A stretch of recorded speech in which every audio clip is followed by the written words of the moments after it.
ఈ బిజినెస్ ఏదైనా మీ ఊర్లో ప్రమోషన్ చేయాలంటే అది సుమన్ టీవీతోనే సాధ్యం. ఇప్పుడే సంప్రదించండి. అందరికీ నమస్కారం. హరే కృష్ణ.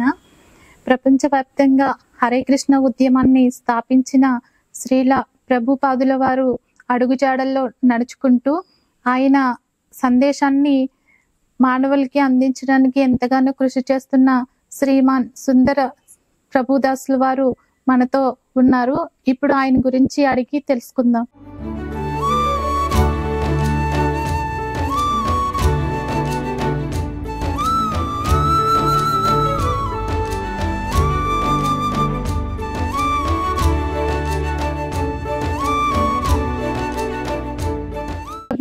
మీ గురించి చెప్పండి. ఎస్, హరే కృష్ణ. నేను పుట్టింది ఈ జిల్లాలోనే, కోనసీమ జిల్లాలోనే పుట్టింది, ఒక చిన్న గ్రామంలో. నేను ఉన్నత విద్య చదువుకోవాలని ఉద్దేశంతో, ఉన్నత విద్యాభ్యాసం ఉద్దేశంతో బెంగళూరులో నాడిగిరి ఇన్స్టిట్యూట్ ఆఫ్ ఇంజనీరింగ్లో జాయిన్ అన్నమాట.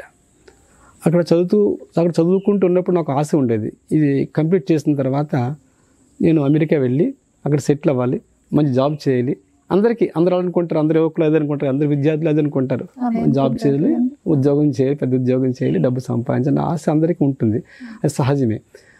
సో కానీ నేను కాలేజీలో ఉన్నప్పుడే శ్రీల ప్రభుపాద వారి యొక్క పుస్తకాలతో పరిచయం ఏర్పడటం వల్ల, వారు భక్తులతో సాంగత్యం చేయటం వల్ల నాలో కొంత మార్పు వచ్చింది. సో నా కోరిక అది ఉన్నప్పటికీ అది కరెక్ట్ కాదని తెలిసింది యాక్చువల్లీ. ఎందుకంటే ఇది ఎప్పుడైతే ఐశ్వర్యం కోసం మనం పాటలు పడతామో, భోగ ఐశ్వర్య ఈ రెండు కూడా మన ఆధ్యాత్మికంగా ఎదగడానికి చాలా ఆటంకం ఉంటుంది. సో అది తర్వాత తెలుస్తుంది, మొట్టమొదటి మనకు తెలియదు కదా. మనం ఏమనుకుంటామంటే డబ్బు ఉంటే బాగా సుఖపడతాం అనుకుంటూ ఉంటాం. చాలామంది అదే కోరిక ఉంటుంది. నిజానికి డబ్బులో చాలా ఆనందంగా ఉండాలి కదా. ఈ ప్రపంచం ఉన్నారా? నిజానికి ఎవరు లేరు డబ్బు ఉన్నవాళ్ళు. సో నిజమే అది. కానీ ప్రభుపాద పుస్తకాలు, ఈ గ్రంథాలు చదివితే, భగవద్గీత, శ్రీమద్ గ్రంథాలు చదవటం వల్ల మనలో మార్పు వస్తుంది. ఎస్, నిజంగా మనం చేసినప్పటికీ కూడా మన ఉద్యోగాల వ్యాపారం మానుకోని కాదు, కొందరు తన జీవితాన్ని త్యాగం చేసుకుని భక్తి మార్గాన్ని ప్రచారం చేసుకుని కొందరు ఉండాలి. అలాగే అందరూ పూర్తిగా ఫుల్ టైం భక్తులైపోవాలి కాదు. అంటే ఎవరి ఉద్యోగాలు, ఎవరి వ్యాపారం చేసుకుంటూ ఉన్నప్పుడు కూడా ఆ దివ్య జ్ఞానాన్ని పొంది సరైన మార్గం నడుచుకునే ఉద్దేశంతో అందరూ మానవాళ్ళు అలా కృషి చేయాలి. సో దానికోసం కొంతమంది ప్రచారం చేయాలి. సో నేను నా యొక్క లక్ష్యాన్ని మార్చుకుని, ఇదైతే అమెరికా వెళ్ళి సెటిల్ అయ్యి డబ్బు సంపాదించే కోరిక మానుకుని, ఈ యొక్క సందేశం విన్న తర్వాత పూర్తిగా నా జీవితాన్ని పూర్తిగా భగవంతుడికి అంకితం చేసుకుని, ప్రభుపాద వారికి పూర్తిగా అంకితం చేసుకుని అదే సేవలో గత 30 years నుంచి నేను సేవలో ఉన్నాను. ప్రభుజీ, ఎందుకు మీరు హరే కృష్ణ ఉద్యమంలో జాయిన్ అయ్యారు? మొట్టమొదట బెంగళూరులో నేను చదువుతున్నప్పుడు, ఇంజనీరింగ్ చదువుకున్న సమయంలో అనుకోకుండా ఈ హరికృష్ణ టెంపుల్ రాజాజీ నగర్లో పెద్ద టెంపుల్ నిర్మాణం చేస్తుంటారనమాట. అప్పుడు ఇంకా టెంపుల్ కంప్లీట్ కాలేదు, కానీ నిర్మాణం జరుగుతుంది కదా అని ఉద్దేశంతో అలా వెళ్ళానమాట. వెళితే అక్కడ ఇద్దరు భక్తులు, ఆయన పేరు ఏంటంటే విశ్వప్రాణ్ దాస్ గారని ప్రభుజీ అండ్ ఆనంద గౌరాంగ్ అని ఇద్దరు డివోటీస్తో కనిపించారు. వారు నాతో మాట్లాడినారు. చక్కగా వాళ్ళతో సాంగత్యం చేయడం చాలా ఆనందం కనిపించింది. వారు నాకు కొంచెం 2 పుస్తకాలు అందజేశారు. ఒకటి కృష్ణ చేరే మార్గము, ఇంకోటి రాజవిద్య అని 2 పుస్తకాలు అందజేశారు. ఇవి చాలా మంచి పుస్తకాలు. నాకు బుక్స్ అంటే మొట్టమొదటి చాలా ఇష్టం. అంటే నేను చిన్నప్పటి నుంచి కూడా లైబ్రరీలో ఎక్కువ గడిపేవాడిని, చాలా సమయాన్ని గడిపేవాడినమాట. అదే చాలా ఇంట్రెస్ట్ నాకు బుక్స్ చదవడం అనేది, బుక్ రీడింగ్ చాలా ఇష్టపడుతుండేవాడిని. సో అలవాటు ప్రకారం బుక్స్ ఇవ్వగానే చాలా ఆనందపడ్డాను, ఆ బుక్స్ చదివాను. సో ఈ బుక్స్ చదవగానే నాకు చాలా అద్భుతమైనటువంటి ఆనందం కలిగింది. ఎందుకంటే ఎక్కడా లేనటువంటి జ్ఞానాన్ని ప్రభుపాదుల వారు, మన ఆచార్యులు ప్రభుపాదులు చక్కటి జ్ఞానాన్ని అందజేశారు. ఎంత అద్భుతంగా ఉంటే బుక్స్ అండి. ఉదాహరణ చెప్పాను, చీకట్లో ఉన్న వాడికి టార్చ్ లైట్ ఇచ్చారు అనుకోండి, ఆ టార్చ్ లైట్ వేసుకుని నడిస్తే ఎంత అద్భుతంగా ఉంటుంది, వాళ్ళకి ప్రశాంతంగా ఆనందంగా వెళ్తాడు. అదే టార్చ్ లైట్ లేదనుకోండి, ఏదో భయంగా ఏదో బాధతో వెళ్ళవలసి వస్తూ ఉంటుంది ఆ చీకట్లో ఉన్నప్పుడు. అదే టార్చ్ లైట్ రాగానే ఎలా అనిపిస్తుంది, చాలా ఫ్రీగా ఉంటుంది మైండ్. అదేవిధంగా ఈ బుక్స్కి, ఈ చదవగానే మనకి ఆ మానవ జీవితం లక్ష్యం ఏంటి అర్థమైంది, మనం ఎవరో తెలిసింది. సో ఏ విధంగా జీవించాలో తెలిసింది ఆ 2 పుస్తకాల వల్ల. అప్పుడు అనిపించింది నాకు, ప్రభుపాద ఈ 2 పుస్తకాలు ఎంత జ్ఞానం ఉంది. ఆయన రాసిన గ్రంథాలు చాలా ఉన్నాయి, 70 పైగా గ్రంథాలు రాశారు. శ్రీమద్ భాగవతం, అప్పుడు ఇంకా నేను భాగవతం భగవద్గీత ఇంకా చదవలేదు అన్నమాట. అవి ఇంకా చదివితే ఇంకెంత బాగుంటుంది ఉద్దేశంతో నెమ్మదిగా ఆ బుక్ చదవటం మొదలెట్టాను. ఆ బుక్ చదివిన తర్వాత, భగవద్గీత చదివిన తర్వాత ఇంకా క్లారిటీ వచ్చింది. సో అప్పుడు డిసైడ్ అయిపోయినమాట, ఇంత మంచి జ్ఞానం ఉన్న ఆర్గనైజేషన్ మనం కూడా ఉంటే ఇంకా బాగా నేర్చుకోవచ్చు ఉద్దేశంతో ఈ మూమెంట్లో జాయిన్ అయ్యనమాట. ప్రభుజీ, మీరు నేర్చుకున్న తత్వజ్ఞానం ఏమిటి? సో ప్రభుపాదుల వారు చాలా బుక్స్ రాశారు, చాలా విషయాలు తెలియజేస్తారు. ఈ తత్వజ్ఞానం అంటే ఒక సముద్రం లాంటిది, అనంతమైన జ్ఞానం. కానీ మనం కొంతవరకు అవగాహన చేసుకోవచ్చు. సో ముఖ్యంగా మనం తెలుసుకున్నది ఏంటంటే భగవద్గీత ద్వారా, భగవద్గీత అతి ముఖ్యమైన విషయాలు 5 విషయాలు చెప్పారు స్వామి భగవంతుడు కూడా. 5 ముఖ్యమైన సంఘటనలు కాదు, ముఖ్యమైన విషయాలు చెప్పారు. అది ఒకటి ఆత్మ గురించి, అంటే మన ఎవరు ఆత్మ గురించి, అండ్ పరమాత్మ గురించి అంటే భగవంతుడి గురించి, ప్రకృతి గురించి, కాలము ఎలా పనిచేస్తుంది, అండ్ కర్మ అంటే మనం చేసే పనులు, మన పనులు ఏ పని చేస్తే ఏ విధంగా బంధిస్తుంది, దీన్ని కర్మ అంటాం. మనం మంచి పని చేస్తే సత్కర్మ చేస్తే సత్ఫలితం అంటారు. సో ఏ పని చేస్తే ఆ ఫలితం ఉంటుందన్నమాట. సో అటువంటి కర్మ మనం ఏ విధంగా చేయాలి, కాలం ఎలా పనిచేస్తుంది, ఆత్మ అంటే ఏమిటి, పరమాత్మ అంటే ఎవరు, అండ్ ప్రకృతి, మనం చూసే ప్రకృతి ఏ విధంగా పనిచేస్తుంది. ఈ 5 విషయాలు చాలా స్పష్టంగా భగవద్గీతలో ఉన్నాయి. దాన్ని క్లియర్గా మనకు అర్థమయ్యేటట్లుగా తత్వజ్ఞానాన్ని ప్రభుపాదుల వారు మనకు అందరికీ తెలియజేశారు. సో అది వాటిని మేము గ్రహించాం. ఆ గ్రహించిన తర్వాత అప్పుడు మనకు ఎలా ఉంటుంది అంటే, గ్రహించిన తర్వాత మేము చెప్పుకున్నట్టుగా ఇది ఆ అనుభూతి, ఆ అనుభూతి వల్ల వచ్చే ఆనందం అనంతంగా ఉంటుందన్నమాట. దాన్ని ఏమంటారంటే బ్రహ్మానందం కన్నా ఎక్కువ, బ్రహ్మానందమే చాలా గొప్పదండి, దానికన్నా ఎక్కువ ఆనందం వస్తుంది ఈ దివ్యజ్ఞానం తెలిసిన తర్వాత. సో ఆ దివ్యజ్ఞానం పొందిన తర్వాత మానవుడు మామూలుగా ఉండలేడండి. అతను ఆ జ్ఞానాన్ని ప్రాక్టికల్గా అప్లై చేస్తే ఆ తర్వాత పొందే జీవితం వేరుగా ఉంటుందన్నమాట. అటువంటి అనుభూతి చాలా బాగుంది. సో ఈ విధంగా నేను ఈ గీతా జ్ఞానం అర్థం చేసుకున్నాను. గీత చదివిన తర్వాత భాగవతాన్ని అధ్యయనం చేస్తాం. భాగవతం చదివితే ఇంకా అది అమృతం. గీతే చాలా అద్భుతంగా దానికంటే, దానికన్నా అద్భుతంగా ఉంటే శ్రీమద్ భాగవతం. దీంట్లో భగవంతుని యొక్క లీలలు, ఎంతోమంది భక్తుల యొక్క వారు భగవంతుడితో అనుబంధాన్ని ఏ విధంగా పెంచుకున్నారో, ఆ భక్తులకి భగవంతుడి మధ్య అనుబంధం ఏ విధంగా డెవలప్ చేసుకున్నారో అన్నీ కూడా శ్రీమద్ భాగవతంలో ఉంటాయి. ప్రభుజీ, అంతర్జాతీయ శ్రీకృష్ణ మందిరం మన కోనసీమలో నిర్మించడానికి ప్రధాన కారణాలు ఏమైనా ఉన్నాయా? చాలా ఉన్నాయి కారణాలు. ఒక ప్రధాన కారణం ఏంటంటే, నేను పుట్టింది ఇదే కోనసీమలో, అదొక కారణం. రెండో కారణం, మీకు ఏదైనా ఒక మధురమైన పదార్థం లభించింది అనుకోండి, ఫర్ ఎగ్జాంపుల్ తిరుపతి లడ్డు మీకు దొరికింది అనుకోండి, కళ్యాణ లడ్డు, పెద్ద లడ్డు, మీరు ఏం చేస్తారు? అందరూ పంచుతారు. మీరు ఒక్కరు తినేరు కదా, అందరికీ పంచితే కానీ ఆనందంగా ఉండదు. అదేవిధంగా నేను బెంగళూరులో హరే కృష్ణ టెంపుల్లో ఒక అద్భుతమైనటువంటి దివ్య జ్ఞానాన్ని, భక్తిని పొందాను. మన ఆచార్యుల ద్వారా, ప్రభుపాదుల ద్వారా భక్తుల సాంగత్యం చేయటం వల్ల, అక్కడ ఉన్న మహాభక్తుల సాంగత్యం చేయటం వల్ల, ముఖ్యంగా మధు పండిత ప్రభు లాంటి వారు, సంచలపతి ప్రభు లాంటి వారు, పెద్ద పెద్ద భక్తులు అందరూ చాలా మంచి భక్తులు, అంతా కూడా చాలా సీరియస్ డివోటీస్. అటువంటి డివోటీస్ సాంగత్యంతో ఉండటం వల్ల మనకి కొంచెం ఆ లక్షణాలు కొద్దిగా వస్తాయి. అందుకని ఎవరు సాంగత్యం చేస్తే వారి లక్షణాలు వస్తూ ఉంటాయి అంటారు. సో నాకు అక్కడ ఉండటం వల్ల, భక్తుల సాంగత్యం వల్ల నాకు అద్భుతమైనటువంటి ఈ యొక్క ఆనందానుభూతి కలుగుతుంది వీరి ద్వారా, ముఖ్యంగా ప్రభుపాదుల పుస్తకాల ద్వారా, భక్తుల సాంగత్యం ద్వారా అటువంటి మంచి అనుభూతి హృదయంలో ఉంది. సరే, మన పుట్టిన ప్రాంతంలో మన వాళ్ళకు కూడా ఇటువంటి జ్ఞానాన్ని అందితే వాళ్ళు ఆనందపడుతూ ఉంటారు కదా. ఇక్కడ మన కోనసీమలో నేను అప్పుడప్పుడు వస్తుండేవాడిని, బెంగళూరు ఉన్నప్పటికీ వన్స్ ఇన్ ఇయర్ అలా వస్తున్నప్పుడు ఎక్కడ ఏ ఆలయంలో కూడా సరైనటువంటి జ్ఞానం చెప్పేవాళ్ళు ఎవరు ఉండేవారు కాదు. ఆలయాలు అంటే ఉన్నాను కానీ ఎవరు కూడా భగవద్గీత గురించి కానీ, భాగవతం గురించి కానీ ఎవరు చెప్పట్లేదు. ఏదో వెళ్తున్నారు, దర్శనం చేసుకుని వచ్చేస్తుంది తప్ప ప్రజలు ఏం మార్పు రావట్లేదు. ప్రజల్లో పాపాచరణ ఏమో తగ్గట్లేదు. ఏదో గుడికి వెళ్తున్నారు తప్ప ఎవరికి ఎలాగా పవిత్రంగా జీవించాలనే విషయం ఎవరికి తెలియట్లేదు. సో మంచి అలవాట్లు కానీ అవి రావట్లేదు. సో అది ఇంత పెద్ద ఆలయం ఉన్నాయి కదా, ఎవరూ జ్ఞానం చెప్పట్లేదు. ఇక్కడ మనకు ప్రత్యేకంగా ఏదైనా చేయాలని తపన, అది మెయిన్ అండి. అది ఆ ఉద్దేశంతో ఇక్కడ ఆలయ నిర్మాణం చేయడానికి మేము పూనుకున్నాను. సనాతన ధర్మాన్ని ప్రజల్లోకి మీరు ముందుకు ఏ విధంగా తీసుకెళ్ళగలుగుతారు? మంచి ప్రశ్న, ఇది కూడా వండర్ఫుల్ క్వశ్చన్. జనరల్గా సనాతన ధర్మాన్ని ప్రచారం చేయాలంటే పరిపాలించే వ్యక్తులు చాలా ధర్మాత్తులే ఉండాలి. పూర్వకాలంలో రాజులు చాలా ఋషులు లాంటి వాళ్ళు, రాజఋషులు అనేవారు. యథా రాజా తదా ప్రజ అంటారు. అంటే రాజులు చాలా పవిత్రంగా జీవించేవారు కాబట్టి ప్రజలు కూడా ఆ విధంగానే జీవిస్తూ ఉండేవారు. సో గవర్నమెంట్ బాగుండేది కాబట్టి ప్రజలు బాగుండేవారు. తర్వాత పూర్వకాలంలో చాలా గురుకులు ఉండి, మన అఖండ భారత్లో నుండి 5 లక్షల పైగా గురుకులు ఉండేట. ఈ 5 లక్షల గురుకులలో చాలా మంచి గురువులు, ఎంతోమంది గురువులు ఉండేవారు. వారి గురువు అంటే చాలా పవిత్రమైన వ్యక్తులు కదండి. వారు ఎంతోమంది పిల్లలకి స్టూడెంట్స్కి జ్ఞానాన్ని ఉపదేశించి ఉండేవారు. సో అవన్నీ ఇప్పుడు దెబ్బతిన్నాయి. గురుకుల వ్యవస్థ లేదు, సరైన క్షత్రియులు రాజు పరిపాలించేవారు లేరు, సరైన గవర్నమెంట్ లేదు.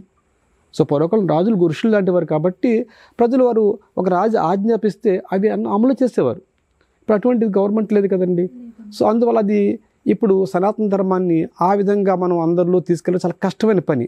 కానీ అంత కష్టమైనప్పటికీ ఒక మార్గాన్ని శ్రీ చైతన్య మహాప్రభు అని సాక్షాత్ భగవంతుడే శ్రీకృష్ణుడే కలియుగంలో శ్రీ చైతన్య మహాప్రభు భక్త రూపంలో అవతరించి వారు చక్కగా ఒక సందేశం ఇచ్చారు. 2 ముఖ్యమైన పనులు చేయమని చెప్పారు. ఈ సనాతన ధర్మంలో మనం బాగా డెవలప్ చేయాలనుకుంటే, ఈ ధర్మాన్ని బాగా ప్రచారం చేయాలనుకుంటే ఒక 2 ముఖ్యమైన పనులు. ఒకటి హరినామ సంకీర్తన, భగవన్నామ సంకీర్తన. అంటే హరినామ సంకీర్తన, హరికి అనంతకోటి నామాలు ఉంటాయి. అనంతకోటి నామం మనం చేయలేం కదా, మన కోటి నామాలు తెలియదు కదా, 1,00,000 నామాలు కూడా మనకు తెలియదు, తెలుసా? 1,000 నామాలు కూడా మనకు తెలియదు. తెలిస్తే 100 నామాలు చెప్పగలరు, 108 నామాలు ఎవరికైనా తెలిస్తే. కానీ అన్ని నామాలు తెలియవు, అనంతకోటి నామాలు భగవంతుడికి. కానీ అవన్నీ చేయలేం కాబట్టి శాస్త్రంలో ఇతి షోడశక నామ్నాం కలి కల్మష నాశనం నాతా పరతరూపాయి సర్వవేదేషు దృశ్యత అని చెప్తుంది శాస్త్రంలో. అంటే 16 శబ్దాల నామం చూస్తారా? 16 శబ్దాలు ఏంటండి? హరే కృష్ణ కృష్ణ కృష్ణ హరే హరే, హరే రామ రామ రామ హరే హరే. ఈ 16 శబ్దాల నామం వల్ల కలి కల్మష నాశనం, కలి కల్మషం పోతుంది. ఎప్పుడైతే కలి కల్మషం పోయిందో ఈ జీవుడు ధర్మాన్ని ఆచరించాలని కోరికొస్తుంది. మరి కలి కల్మషం పోవాలంటే ఈ నామాన్ని ప్రచారం జరగాలట. 2 భగవత్ ప్రసాదాన్ని అందరికీ అందిట్లు చేయాలి. అందుకోసం ఆలయ నిర్మాణకు ఉద్దేశం ఇదే, హరినామస్మరణ చర్యలు చేయటం ప్రజలందరికీ, వారు నూరారా హరే కృష్ణ మహామంత్రి చెప్పించడం. అండ్ ఇక మహాప్రసాద్ ఎవరు వచ్చినా ఆ కృష్ణ ప్రసాదం అందరికీ పంచారనుకోండి, ప్రజలు విపరీతమైన మార్పు వస్తుంది, పవిత్రులు అయిపోతుంది, తెలియకుండా వాళ్ళ పవిత్రత వచ్చేస్తుంది. హృదయం పవిత్రంగా ఉన్నప్పుడు మనిషి ధర్మం ఆకర్షించబడతాడు. హృదయం అపవిత్రంగా ఉన్నాడు అనుకోండి, ధర్మాచరణ చేయాలనిపించదు. అందువల్ల మనం ముఖ్యంగా ఈ సనాతన ధర్మాన్ని మన కోనసీమ ఈ కోనసీమ ఏరియాలో మనం ఉన్నాం కాబట్టి ఈ ప్రాంతంలో అందరి చేత హరినామస్మరణ చేసి ఇప్పటికే 100,000 మంది చేస్తున్నారు, 1,000 మంది చేస్తున్నారు, 100,000 మంది కాదు. మేము అప్పుడే మోర్ దాన్ 2,000 మాలల పైకి డిస్ట్రిబ్యూట్ చేస్తాం ఈ మధ్యన. అంటే 2,000 మంది హరినామస్మరణ చేస్తున్నారు కదండి. మరి టెంపుల్ కంప్లీట్ చేసిన తర్వాత ఇంకో 1 yearలో కంప్లీట్ అవుతుంది, 1,000 మంది వస్తారు. అప్పుడు 1,000 మందికి మనం హరే కృష్ణ జపం చేస్తాం. వారందరికీ జపమాలు ఇవ్వటము, ఆచార్యులు రాసిన గ్రంథాలు అందజేయటము, తద్వారా జ్ఞానం పొందుతారు. ఈ విధంగా ఈ ధర్మాన్ని మనం ముందుకు తీసుకెళ్ళవచ్చు. ప్రభుజీ, ప్రస్తుతం ఉన్న సమాజంలో భగవద్గీతకి భాగవతానికి మధ్య ఉన్న వ్యత్యాసం గురించి తెలియట్లేదు. దాని గురించి మీరు ప్రజలకి ఏ రకంగా వివరణిస్తారు?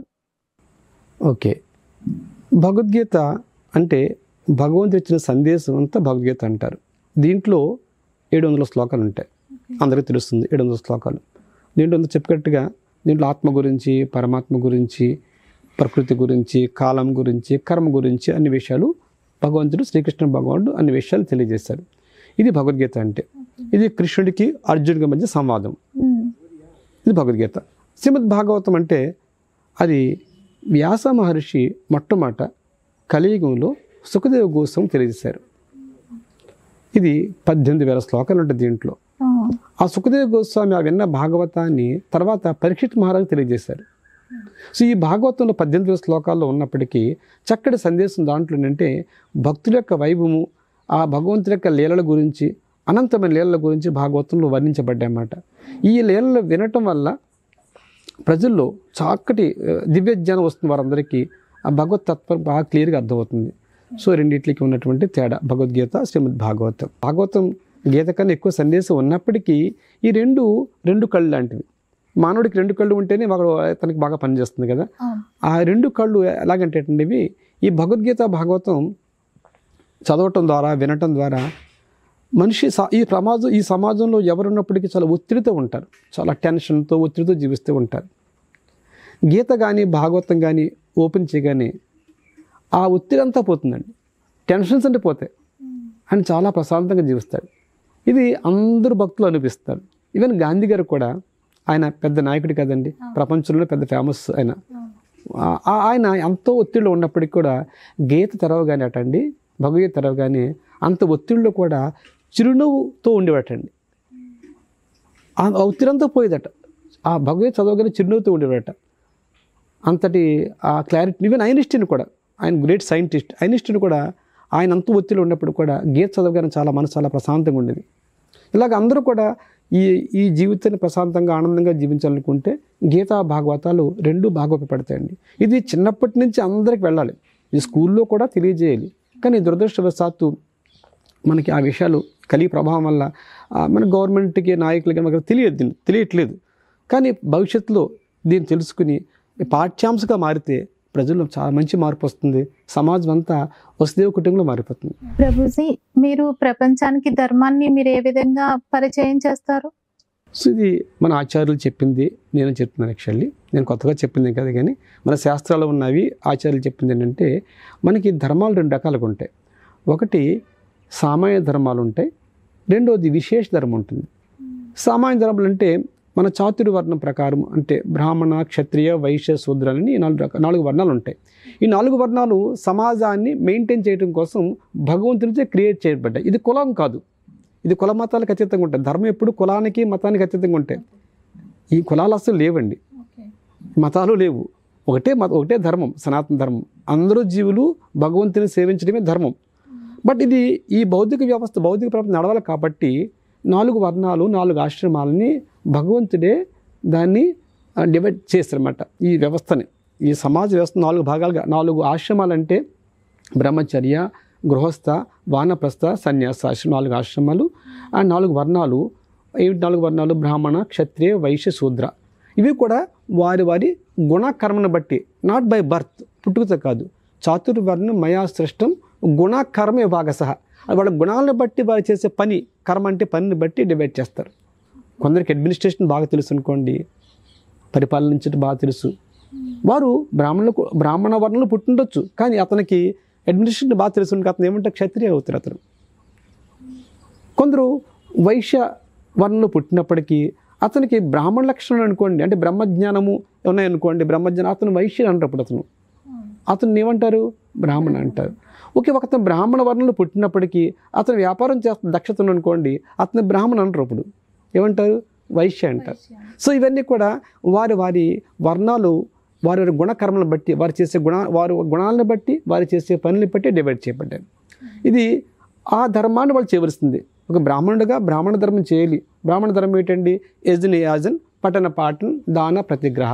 బ్రాహ్మణ ధర్మం ఏంటండి? యజ్ఞం చేయటము, యజ్ఞాన్ని ఇతరుల చేత చేయించటం. అంటే ఇక్కడ కలియుగంలో మరి యజ్ఞం అంటే ఆ యజ్ఞాలు కాదండి, సంకీర్తయజ్ఞం చేయటము, అందరి చేత సంకీర్తయజ్ఞం చేయించటం, అది యజ్ఞ. పఠన అంటే తను శాస్త్రాన్ని అధ్యయనం చేయటము, ఇతరు కూడా శాస్త్ర ధర్మాన్ని తెలియజేయటం, వాళ్ళ చేత చదివించటం, ఇది చేయటం పఠన.